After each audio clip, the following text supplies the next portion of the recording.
Without objection, the resignation is accepted.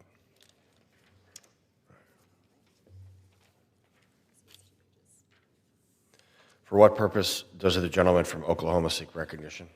Mr. Speaker, pursuant to House Resolution 722, I call up to Bill H.R. 5371, the Continuing Appropriations and Extensions Act of 2026, and ask for its immediate consideration in the House. The clerk will report the title of the bill. H.R. 5371, a bill making continuing appropriations and extensions for fiscal year 2026 and for other purposes. Pursuant to House Resolution 722, the bill is considered read.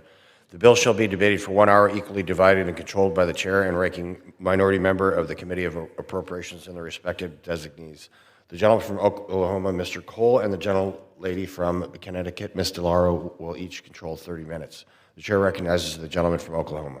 Mr. Speaker, I ask unanimous consent that all members have 5 legislative days to revise and extend their remarks and include extraneous material on the measure under consideration. Without objection. Thank you, Mr. Speaker. You're Mr. welcome. Speaker, I yield myself such time as I may consume. I rise today in support of H.R. 5371, the Continuing Appropriations and Extension Act of 2026. This Congress has a fundamental responsibility to fund the government and keep it open and serving the American people. It's a duty I take seriously and one that I've worked diligently to lead on. Over the past year, the House Appropriations Committee has acted to fulfill our fiscal year 2026 responsibilities. Constraints and challenges didn't stop us from doing the hard work, line by line, to uphold physical discipline and effective governance. I'm proud to say our markup process delivered all 12 regular appropriations bills out of committee. We've also passed 3 of these bills across the floor, representing more than 60% of overall discretionary spending. That momentum has continued with our move to conference on our first 3-bill package, covering military construction and Veterans Affairs, agriculture, and the legislative branch bills.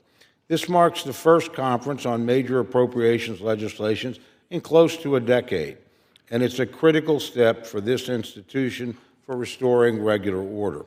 We are certainly moving forward productively, and a bipartisan, bicameral agreement is firmly within our grasp. We just need more time to sustain negotiations and complete our work. That's why we're here today, Mr. Speaker.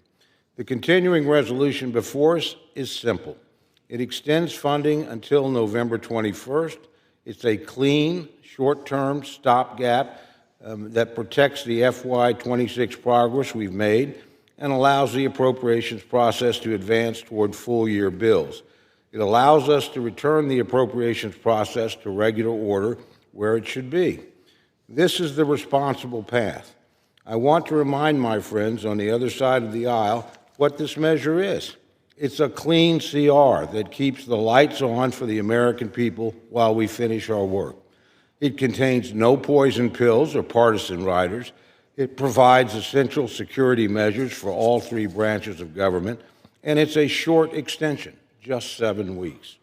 By keeping our government funded, it protects our military and defense needs, supports our veterans, and sustains critical services for our constituents, from roads, parks, and water projects to infrastructure, research, and job training.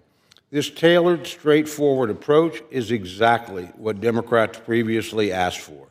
Now they're rejecting it to manufacture a partisan fight over provisions totally unrelated to appropriations. Let me be very clear. A shutdown would do nothing to help our work on full-year bills or to support the American people.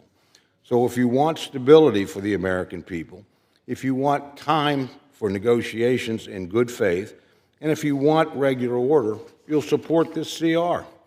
Any other vote would be reckless, not just for both parties, but for the entire nation. I've said this previously, but it remains relevant today. Republicans and Democrats are more effective when they negotiate rather than provoke partisan confrontations. And the country is better off when Republicans and Democrats actually work together. Let's do that now. We must act today for our country, for our national security, and for our constituents. I hope that all will join me in keeping the government open and serving the American people. And with that, Mr. Speaker, I reserve the balance of my time.